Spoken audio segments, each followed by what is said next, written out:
एक गांव में एक दर्जी और एक दर्जन रहते थे। वो दोनों बड़े ही लोभी थे। जब कोई मेहमान उनके घर आ जाता तो उन्हें लगता आफत ही आ गई। एक बार उनके घर दो मेहमान आ गए। दर्जी के मन में फिक्र हो गई। उसने सोचा कि कोई ऐसी तरकीब चाहिए कि ये मेहमान जहाँ से चले जाएं।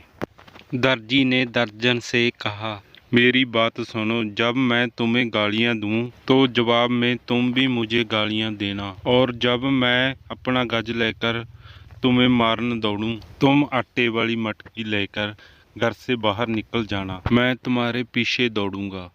मेहमान समझ जाएंगे कि इस घर में झगड़ा है और वह वापस चले जाएंगे। अच्छी बात है जी, मैं समझ गई। कुछ ही देर में दर्जी दुकान में बैठा बैठा दर्जन को गालियां देने लगा। दर्जन ने भी जवाब में गालियां दी।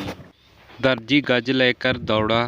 दर्जन ने आटे वाली मटकी उठाकर घर से बाहर भाग गए।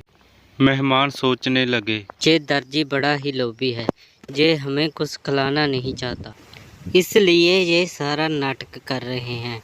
हम इसे छोड़ेंगे नहीं। चलो भाई, हम कमरे में जाके सो जाते हैं। मेहमान कमरे में जाते हैं। जय मान कर के मेहमान चले गए होंगे।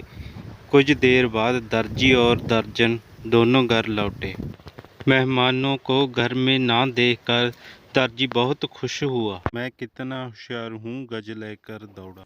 मैं कितनी फर्तीली हूँ, मटकी लेकर भागी।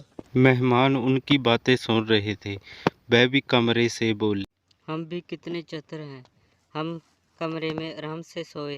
दर्जी दर्जन दोनों ये सुनकर खिसक गए। उन्होंने मेहमानों को अच्छी तरह से खिलाया पिलाया और फिर विदा किए।